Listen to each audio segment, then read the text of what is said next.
تو خصائص علی رضی اللہ تعالیٰ عنہ اور اسی طرح سنن کبریٰ سے مرزا صاحب نے کچھ روایات نقل کی ہیں. کیا؟ یہ خصائص علی میں 190 اور 191 نمبر ہے روایت کا. تو اس میں بھی تقابل آ رہا ہے کہ نبی علیہ السلام نے حضرت علی رضی اللہ تعالیٰ عنہ کو مخاطب ہو کر فرمایا تھا یہ صلح حدیبیہ کے موقع پر کہ آپ علیہ السلام نے فرمایا علی تیرے ساتھ بھی ایسا ہونے والا ہے اور تم اس وقت مجبور ہوں گے. تو اس روایت کا آپ کے پاس کیا جواب ہے؟ اس کی دو باتیں ہیں. پہلی بات تو یہ ہے کہ یہ روایت ضعیف ہے. یہ خصائص علی والی روایت سند کے اعتبار سے سخت ضعیف ہے. جس میں تقابل کیا جس میں تقابل والی بات آ رہی ہے وہ روایت سند کے اعتبار سے سخت ضعیف ہے. اس میں ابو اسحاق راوی مدلس ہیں. نہیں تو انہوں نے تو ساتھ پوری روایت نقل کی، اسکین بھی لگایا ہوا اس کا. مرزا صاحب نے اسکین لگایا ہوا ہے. پھر مرزا صاحب کے اوپر مرزا صاحب کے اپنے پمفلٹ کے اوپر لکھی ہوئی سب سے پہلی لائن اور پمفلٹ کے پہلے صفحے پر لکھی ہوئی 2 آیات کو مرزا صاحب کے اوپر چسپاں ہونے سے کوئی روک نہیں سکتا. مرزا صاحب نے اپنے پمفلٹ کے شروع میں جو آیت لکھی ہے وہ ہے کہ جو لوگ علم کی بات اور حق کی بات چھپاتے ہیں ان پر اللہ کی لعنت ہے، ان پر لعنت کرنے والوں کی لعنت ہے. تو خصائص علی کتاب کے اندر اسی روایت کے نیچے لکھا ہوا ہے کہ یہ روایت ضعیف ہے. تو جب لکھا ہوا ہے ضعیف ہے تو 2 باتیں ہیں. تو مرزا صاحب چھپایا کیوں اس کو بیان کیوں نہیں کیا؟ مرزا صاحب کا یہ بیان نہ کرنا گویا کہ اپنے اوپر اس آیت کو لعنت والی آیت کو چسپاں کرنا ہے. اور دوسری بات کہ غور کیجئے کہ کس قدر ظلم کی بات ہے کہ یہ اپنے مطلب کے لیے حق بات کو چھپا جاتے اور تانا علماء کو دیتے ہیں. جب اسی روایت کے اوپر شیخ امن پوری حفظہ اللہ کی تحقیق لگی ہے اور انہوں نے ضعیف کہا ہے اور 2 راوی ضعیف لکھے ہیں. ایک محمد بن اسحاق مدلس ہے، اس وجہ سے اس کی روایت ضعیف ہے، اور دوسرا ایک ابو عمر مالک ہاشمی اس طرح کا نام ہے، وہ راوی بھی ضعیف ہے. تو یہ اس کو لکھا ہوا ہے سخت ضعیف ہے یہ روایت.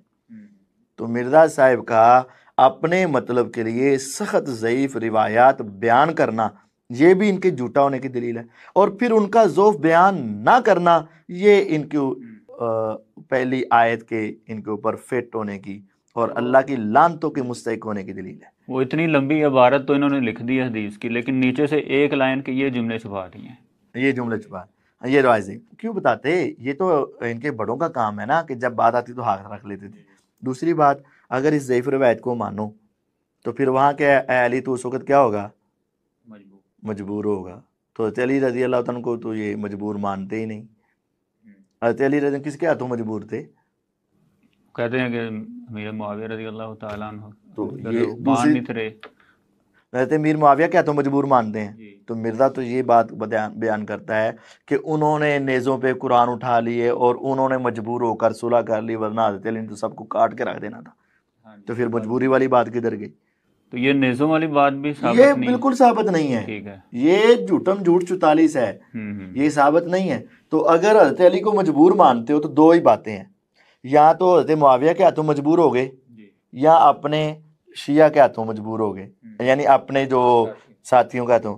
تو دونوں میں ہی حضرت علی کی توہین ہے اور دونوں باتیں ثابت نہیں ہیں. اچھا مفتی صاحب، یہ روایت تو آپ نے اس کی وضاحت تو پیش کر دی ہے خصائص علی 191 کی، اور دوسری روایت جو ہے 190 اور اسی طرح سنن کبریٰ میں سے 2 روایات مرزا صاحب نے پیش کی، ان میں بھی یہ تقابل ہی بیان کیا گیا جو پہلے صحیح مسلم کی روایت آپ نے وضاحت کی ہے. ان روایات میں بھی اس طرح کا تقابل پیش کیا جا رہا ہے. تو اس حوالے سے کیا تقابل پیش کیا جا رہا ہے؟ کہ وہ خوارج کے پاس سیدنا عبداللہ بن عباس رضی اللہ تعالیٰ عنہ گئے، اور انہوں نے بھی جب خوارج نے عبداللہ بن عباس رضی اللہ تعالیٰ عنہ پر یہ اعتراض کیا کہ علی رضی اللہ تعالیٰ عنہ نے اپنے نام کے ساتھ امیر المومنین کیوں مٹوایا، تو اس وقت انہوں نے بھی وہی صلح حدیبیہ والی روایت وہاں پہ پیش کی تھی. تو کیا عبداللہ بن عباس رضی اللہ تعالیٰ عنہ تقابل نہیں کر رہے دونوں کا؟ نہیں، تقابل نہیں کر رہے. وہ یہ بتانا چاہ رہے ہیں کہ بسا اوقات صلح کے لیے حکمت عملی کا تقاضا یہ ہوتا ہے. اصل میں خوارج نے یہ کہا تھا کہ جب امیر المومنین کا نام مٹوا دیا تو کیا وہ امیر الکافرین ہے؟ اور اگر امیر المومنین نہیں ہے تو کیا امیر الکافرین ہے؟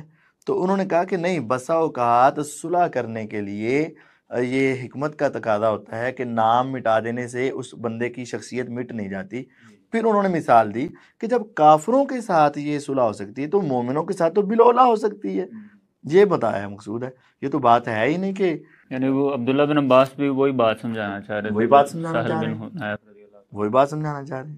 یعنی تقابل نہیں کر رہے تھے اس میں بھی۔ تقابل تو ہے ہی نہیں، یہ بالاولیٰ کی بات ہے کہ جب امیر المومنین جب نبی صلی اللہ علیہ وسلم نے اپنے ساتھ رسول اللہ کا لفظ مٹوا دیا، اللہ کہ آپ اللہ کے رسول ہیں، تو امیر المومنین کا لفظ ہوتا ہے چھوٹی بات ہے، امیر المومنین کا لفظ، رسول اللہ کا انکار تو کفر ہے، امیر المومنین نہ بھی مانا جائے تو بس حکمران مان لیا جائے، تو بندہ تاخیر بھی کر دے تو اس میں کافر نہیں بنتا ہے۔